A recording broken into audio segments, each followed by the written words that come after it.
चलो भाई, वेलकम है आप सभी लोगों का। लास्ट क्लास में हम सभी लोगों ने पढ़ा था कि ट्रांस हिमालय है ना, और ट्रांस हिमालय को कितने भागों में बांटा गया था। ये ट्रांस हिमालय की कितनी रेंज थी? 3। कौन कौन सी? काराकोरम, लद्दाख और जास्कर। काराकोरम की सर्वोच्च चोटी कौन सी होगी? K2। लद्दाख की सर्वोच्च चोटी कौन सी होगी? राकापोसी, यहाँ पर है। और जास्कर की सर्वोच्च चोटी कौन सी होगी? एक तो यहाँ है नंगा पर्वत, और एक कौन सा उत्तराखंड कौन सा है? Mount Kamet, right. चलो, तो 4 भागों में से हमने एक भाग पढ़ लिया जिसका नाम था ट्रांस हिमालय।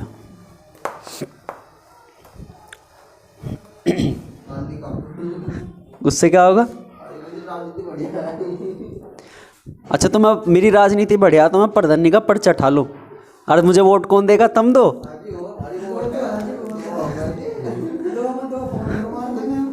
हाँ, बहुत बढ़िया। मतलब 2 वोट मिलेगी, एक आधी में। मेरे तो मेरे घर के भी वोट न थे। और की तो अलग बात है। ठोला मुझे पर्चा दो दे, मैं ठा लूंगा प्रधानी का, ठीक है। हाँ, 10 लाख है? इतने लग जाएंगे?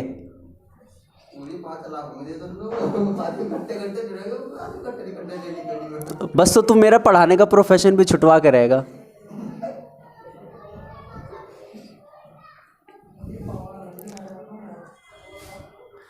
फिर तो ऐसे 10-12 कोचिंग ही खोल दूंगा मैं।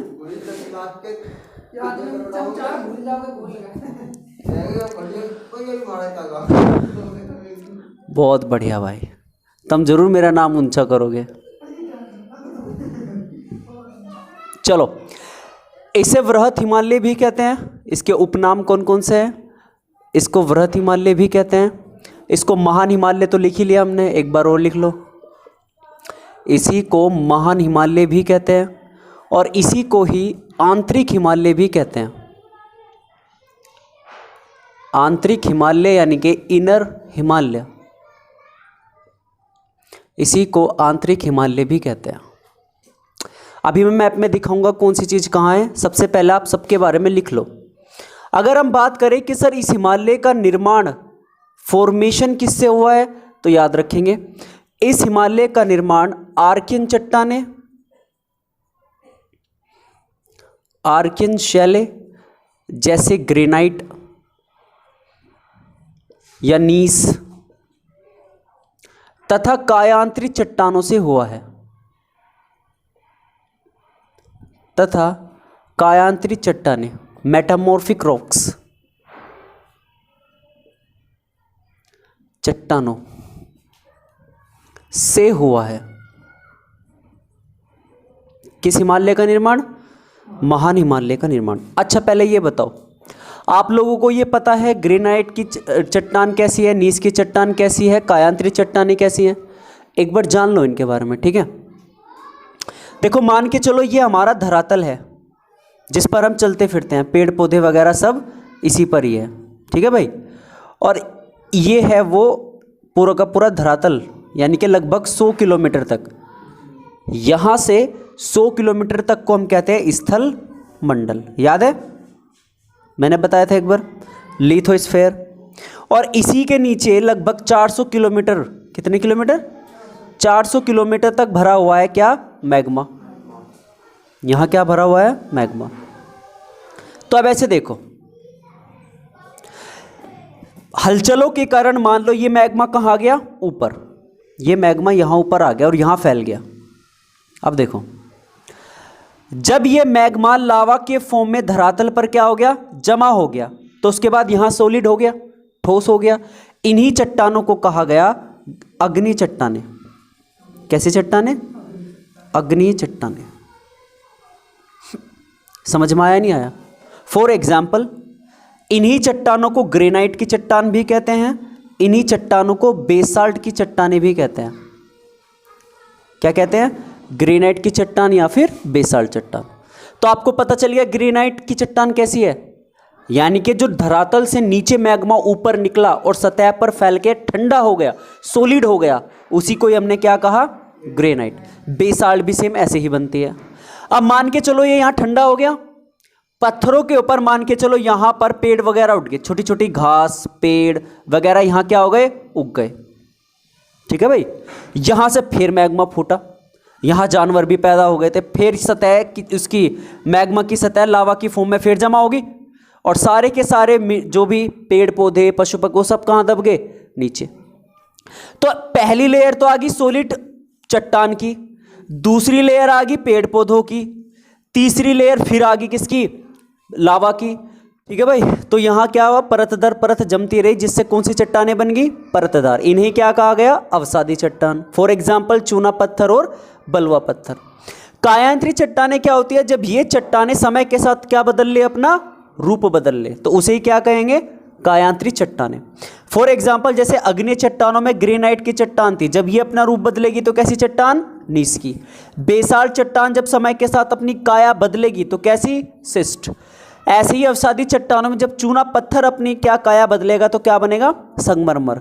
और जब बलुआ पत्थर अपनी काया बदलेगा तब क्या कहलाएगा, क्वार्टर्स। इसकी ऊंचाई 6000 मीटर, लंबाई 2400 से 2500 किलोमीटर। सर्वाधिक विस्तार कहाँ होता है, नेपाल में। ट्रांस हिमालय और महान हिमालय, इन दोनों को अलग कौन सा जोन करता है, सचर जोन। यहां पर, यहां मैंने समझा दिया था आपको, ये ऐसे, और इन दोनों को अलग करता है कौन सा जोन, सचर जोन। ठीक है भाई, चलो आगे देखें। इसके बाद आप हेडिंग डालिए। अब देखो ऐसे लिखो, महान हिमालय में, महान हिमालय की प्रमुख चोटियां, प्रमुख चोटियां। एक बात ध्यान से सुनना भाई, प्रमुख चोटियों में, या सबसे पहले मैं बात करूं विस्तार की, कि बताइए महान हिमालय का विस्तार कहां से कहां तक है। तो याद रखेंगे, जम्मू कश्मीर से लेकर अरुणाचल प्रदेश तक। कहां से कहां तक विस्तार है, जम्मू कश्मीर से लेकर अरुणाचल प्रदेश तक। और यही पूरी लंबाई कहलाती है कितने किलोमीटर की, 2400 से 2500 किलोमीटर की। ठीक है भाई, अब इन दोनों के बीच में ही इसकी प्रमुख चोटियां पड़ती हैं। फॉर एग्जाम्पल अगर मैं अरुणाचल प्रदेश से पीछे की तरफ चलना शुरू करूं तो अरुणाचल प्रदेश में इसकी सबसे पहले चोटी पड़ती है जिसका नाम है नामचा बरवा। नामचा बरवा ये कहां पड़ती है भाई, अरुणाचल प्रदेश में। अरुणाचल प्रदेश से थोड़ा और आगे बढ़ोगे तो आएगा सिक्किम, और सिक्किम में पड़ती है कंचनजंगा। कौन सी पड़ती है, कंचनजंगा। ये कहां पड़ती है, सिक्किम में। सिक्किम से नेपाल की तरफ थोड़ा आगे बढ़ोगे तो यहां एक तो पड़ती है मकालू, एक मकालू हो गया, एक यहां पड़ती है मकालू मसालू, या पहले लिखना mount Everest. Makalu mount Everest पड़ती है नेपाल में ही, यही पड़ती है मसालू, यही पड़ती है अन्नपूर्णा, और यही स्थित है धौलाधर। ये सारी की सारी कहाँ है, नेपाल में। थोड़ा और आगे बढ़ोगे तो पहुंचोगे आप कहाँ, उत्तराखंड। उत्तराखंड में एक पड़ती है नंदा देवी, नंदा देवी, एक पड़ती है बद्रीनाथ, एक पड़ती है केदारनाथ। ये सारी की सारी अरुणाचल प्रदेश में। और फाइनली जम्मू कश्मीर में एक चोटी पड़ती है, या कहाँ तक है, नंगा पर्वत तक। ये पड़ता है जम्मू एंड कश्मीर में। अब देखो एक डायग्राम से,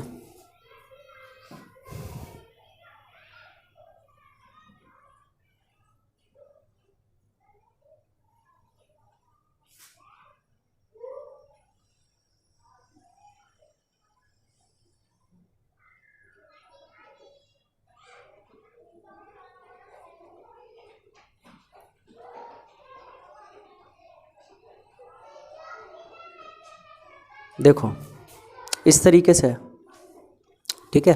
यहाँ है अरुणाचल प्रदेश, सबसे पहले चोटी यहीं पड़ती है, ये वाली। देखो इसका विस्तार इस तरीके से है। यहाँ नंगा पर्वत पड़ता है जिसे नागा पर्वत भी कहते हैं, ये चोटी जो है ये इस तरीके से जाती है रेंज, जास्कर की ऐसे आती है, यहीं से ही ऐसे,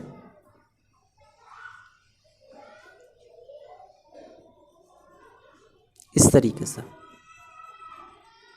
ऐसे। ठीक है भाई, ये पूरी रेंज पड़ती है किसकी? महान हिमालय की। ठीक है, अब देखो सबसे पहले चोटी यहां पड़ती है, इधर से चलते हैं हम। इस चोटी का नाम है नामचा बरवा।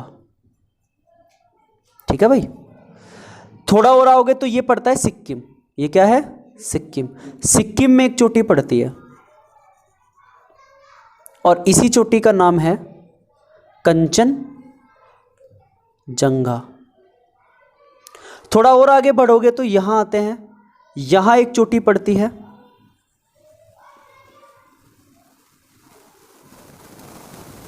फिर एक 5 चोटी लगातार पड़ती है इस तरीके से, 1 2 3, फिर एक ये 4 और फिर एक ये 5। ठीक है भाई, पहले वाली का नाम है मकालू, दूसरी का नाम है माउंट एवरेस्ट, तीसरी का नाम है मसालू, चौथी का नाम है अन्नपूर्णा और 5वीं का नाम है धौलाधर। धौलाधर। ठीक है भाई, थोड़ा और आगे बढ़ो तो आता है क्या? उत्तराखंड। ये पूरा का पूरा क्या है? उत्तराखंड। एक चोटी यहां पड़ती है, एक यहां पड़ती है, एक यहां पड़ती है। जो सबसे पहले वाली है इसे कहते हैं नंदा देवी, फिर आती है बद्रीनाथ और फिर आती है केदारनाथ। कहीं कहीं क्या देता है? नंदा देवी सबसे लास्ट में दे देते हैं यहाँ, फिर पहले बद्रीनाथ, फिर केदारनाथ, फिर नंदा देवी। इस तरह से भी हो सकती है। ठीक है, ये आप उसी तरीके से लिख लो, इन्हें आगे पीछे कर लो। ये हो गया नंदा देवी, ये हो गया केदारनाथ और ये हो गया बद्रीनाथ। ठीक है, इस तरीके से लिखना। फिर एक यहां पड़ती है, इसका नाम है नंगा पर्वत, जम्मू एंड कश्मीर। ये हैं इसकी चोटियां। ठीक है भाई, आया समझ में? इस तरीके से। तो एक तरफ यहां पे भी लिख लिया हमने और एक तरफ डायग्राम में भी देख ले। तो इसको बनाओ आप, सोच ले पहले आराम से। हो गए? चलो, ये था कौन सा हिमालय? महान हिमालय। अगली हेडिंग डालते हैं मध्य हिमालय की।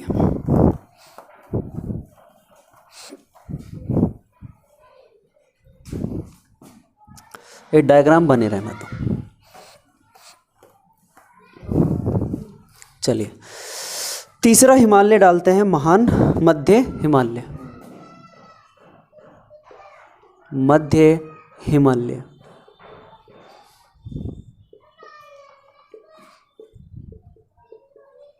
मिडिल हिमालय।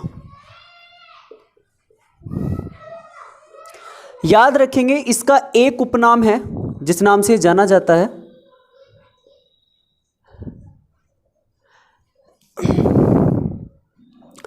इसको लघु हिमालय भी कहते हैं। लघु हिमालय यानी कि छोटा हिमालय। क्यों? क्योंकि इसका विस्तार ज़्यादा नहीं है। इसका विस्तार मैक्सिमम जम्मू कश्मीर से लेकर नेपाल तक है, या नेपाल तक देखने को मिलता है। लेकिन नेपाल में भी एक सीरीज में नहीं है। दरअसल क्या है कि ये लघु हिमालय जो है वो एक रेंज में नहीं है, कटा हुआ है बीच से। हाँ, ये कह सकते हो आप। पहले आप पॉइंट लिखोगे लघु हिमालय है, दूसरा पॉइंट आप लिखोगे इसका निर्माण किससे हुआ है। तो याद रखेंगे इसका निर्माण चूना पत्थर, चूना, स्लेट, क्वार्टर्स, हाँ, मध्य हिमालय से हुआ है। चूना, स्लेट, क्वार्टर्स। इन सभी चट्टानों से मिलकर इसका क्या हुआ है, निर्माण हुआ है। कौन से हिमालय का, मध्य हिमालय का। अगला पॉइंट ये आता है कि सर के चलो देखो भाई यहां पर है ये एक छोटा सा, अगर मैं हिंट आपको दूं या बताऊं, यहां से शुरू होता है, यहां से पहले तो एक यहां है, यह है हिमाचल प्रदेश, ठीक है भाई। एक रेंज तो यहां है, एक रेंज है यहां, एक रेंज है यहां, सॉरी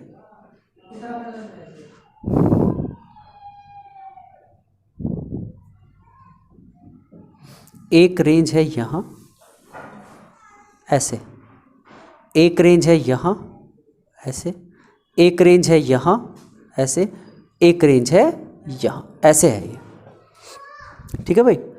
तो यहां पर क्वेश्चन ये है, देखो ऊपर तो महान हिमालय है, बीच में इसके नीचे शिवालिक है, यहां बीच में आ गया कौन सा, मध्य हिमालय, इसीलिए इसका नाम मध्य हिमालय भी है।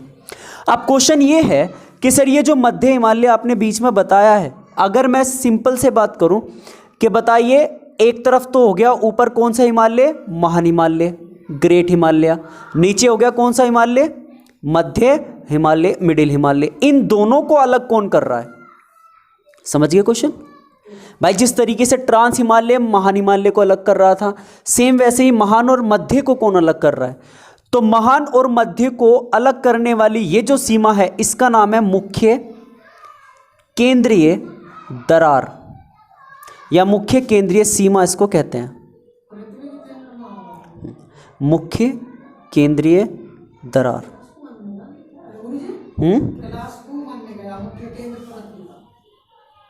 नहीं नहीं, मेन सेंट्रल थ्रस्ट, मुख्य केंद्रीय दरार बताऊंगा अभी। मुख्य केंद्रीय दरार क्या कर रही है, देन आंसर होगा ग्रेट हिमालय और महान हिमालय को क्या करती है, अलग करती है। तो अलग से लिखने की जरूरत है, आप लिख समझ में तो आएगा, ठीक है। नेक्स्ट पॉइंट आप लिखोगे कि इसकी 4 प्रमुख श्रेणियां हैं, क्या है, 4 प्रमुख श्रेणियां हैं, जिनमें से नंबर 1 आती है पीर पंजाल, सुना होगा नाम, सुना है, ये पहले वाली है पीर पंजाल। तो बताओ कहां स्थित है,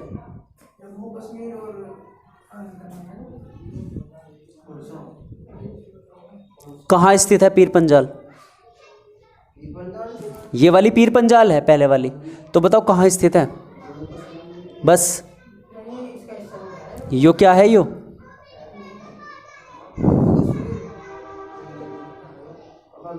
जम्मू कश्मीर के नीचे, उत्तराखंड के ऊपर, उसकी राजधानी शिमला है, सिक्किम, हाँ रुक गया मैं तो भाई, हिमाचल प्रदेश, तो जम्मू एंड कश्मीर प्लस हिमाचल प्रदेश, ठीक है भाई, जम्मू एंड कश्मीर प्लस हिमाचल प्रदेश। दूसरी रेंज आती है, दूसरी रेंज का नाम आप लिखोगे धौलाधर, या पहले आप लिखो हाँ धौलाधर, धौलागिरी, धौलागिरी, और ये धौलागिरी आती है, बताओ भाई ये दूसरे वाली है धौलागिरी, तो कहाँ स्थित है, एक तो हो गया हिमाचल प्रदेश और एक हो गया उत्तराखंड। तीसरी आती है नागरिब्बा, नागरिब्बा तीसरे वाली, तो ये केवल केवल किस में, उत्तराखंड में, ये है तीसरी। और चौथी आती है महाभारत, कौन सी आती है, महाभारत, ये कहाँ है, ये नेपाल ओनली, बस हो गया लो, ये हैं इसकी प्रमुख श्रेणियां।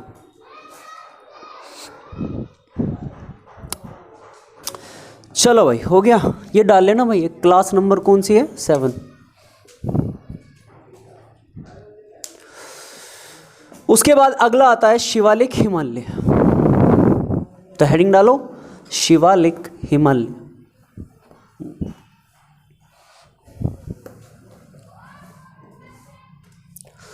फोर्थ हिमालय हमारा आता है शिवालिक हिमालय।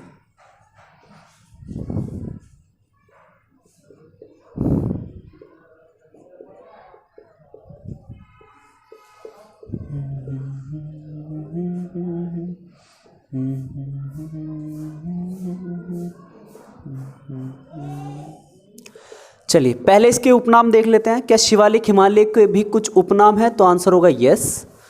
शिवालिक हिमालय को ही बाह्य हिमालय भी कहते हैं, और याद रखिए इसी हिमालय को उप हिमालय भी कहते हैं,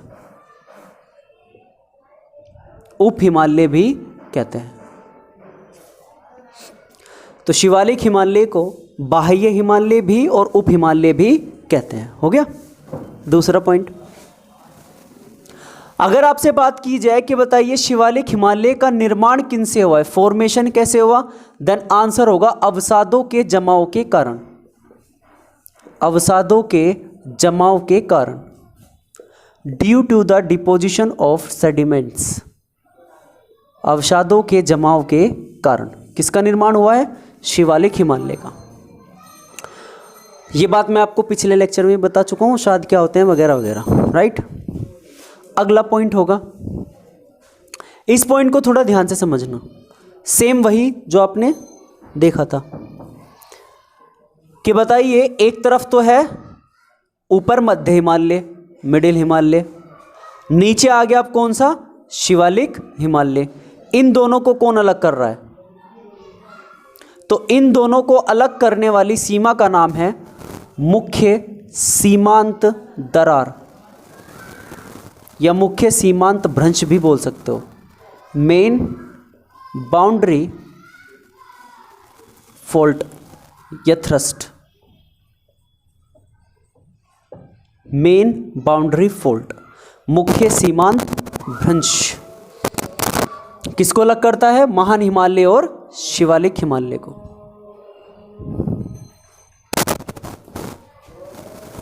इसके बाद नेक्स्ट पॉइंट देखो जरा, इसका सबसे पहले विस्तार देखो। शिवालिक हिमालय का जो विस्तार है वो जम्मू एंड कश्मीर से लेकर असम तक है। कहाँ तक है?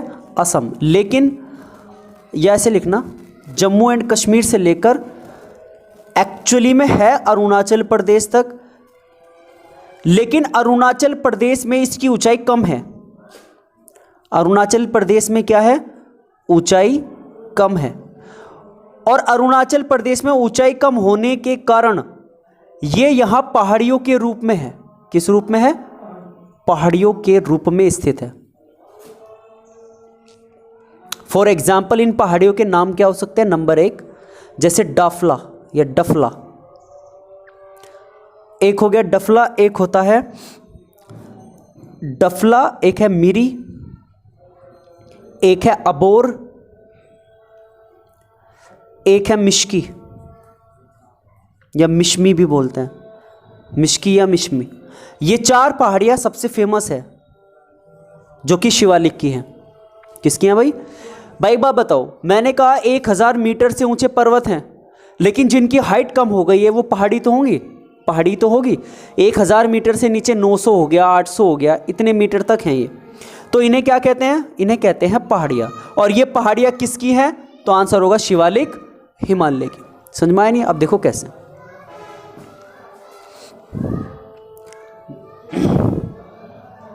ये इस तरीके से है शिवालिक हिमालय।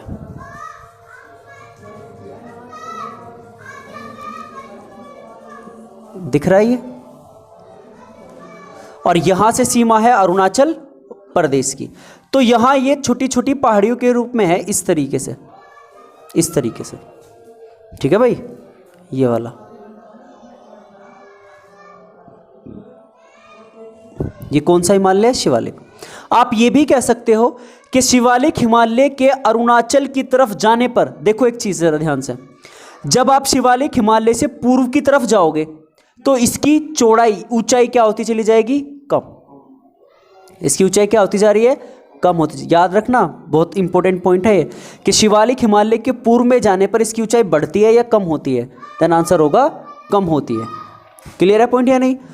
देखो इस वाली का नाम है डफला, इस वाली का नाम है मीरी, इस वाली का नाम है अबोर, और इस तीसरे वाले चौथे वाले का नाम है मिश्की। हालांकि पटकाई बूम भी पड़ती है एक, लेकिन वो शिवालिक का पार्ट नहीं है। तो अरुणाचल प्रदेश से जम्मू कश्मीर से कहां तक? अरुणाचल प्रदेश तक। और ये इसकी क्या है? 4 प्रमुख पहाड़ियां हैं। बात समझ में आई या नहीं आई इतनी? अब यहां पर एक क्वेश्चन जो बहुत बार पूछा गया है और इंपॉर्टेंट लगा लेना। क्या लगा लेना? इंपॉर्टेंट। शिवालिक हिमालय कैसा हिमालय है?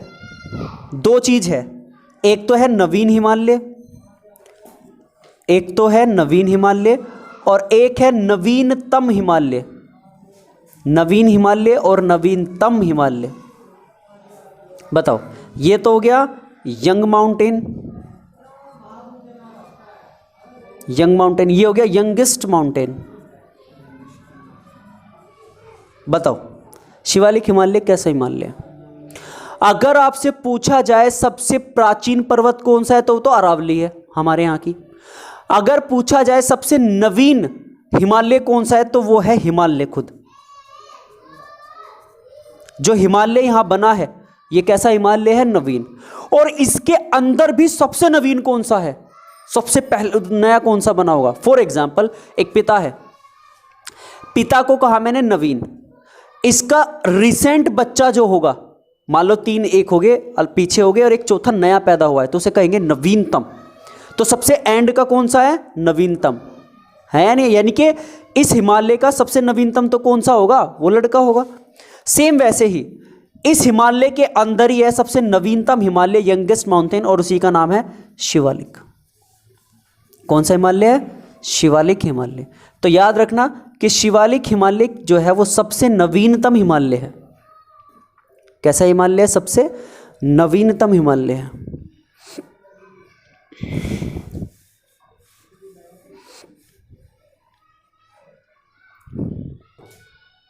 ऊपर के 2-3 पॉइंट रफ कर दूं?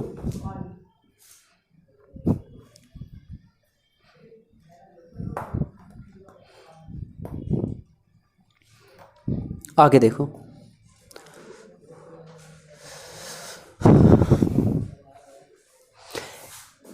अब देखो यहां पर शिवालिक हिमालय और मध्य हिमालय के बीच कई सारी घाटियां स्थित है, या अनेक घाटियां क्या है? स्थित है। अनेक घाटियां स्थित हैं। किस किस के बीच? मिडिल हिमालय और शिवालिक हिमालय के बीच, राइट। और इन अनेक घाटियों का याद रखना का जो पश्चिमी भाग है, पश्चिमी मध्य भाग जो है, जो यहां घाटी स्थित है उसे कहते हैं दून। क्या कहते हैं? दून घाटी। और जो इसका पूर्वी भाग में घाटियां हैं, पूर्वी भाग, इस पूर्वी भाग में जो घाटी है उसे कहते हैं द्वार। क्या कहते हैं? द्वार। जैसे हरिद्वार। हरिद्वार इन पर्वतों की या इन घाटियों के सबसे किधर है? पूर्व में। और इसके सबसे पश्चिम में कौन सी है? जैसे द्वार, द्वार में जैसे देहरादून, दून, जैसे देहरादून। ये जस्ट फॉर एग्जाम्पल है। जैसे हरिद्वार पूर्वी भाग सबसे लास्ट की घाटी है, इसके बाद फिर मैदानी इलाका क्या हो जाता है? शुरू। और पश्चिमी भाग आप कह सकते हो यहां से शुरू होते हैं। आपने देखा होगा देहरादून एक खुद एक घाटी है, चढ़ाई देखो उसमें कितनी कितनी है नहीं है? तो वैसे चलिए, समझ में आया पॉइंट?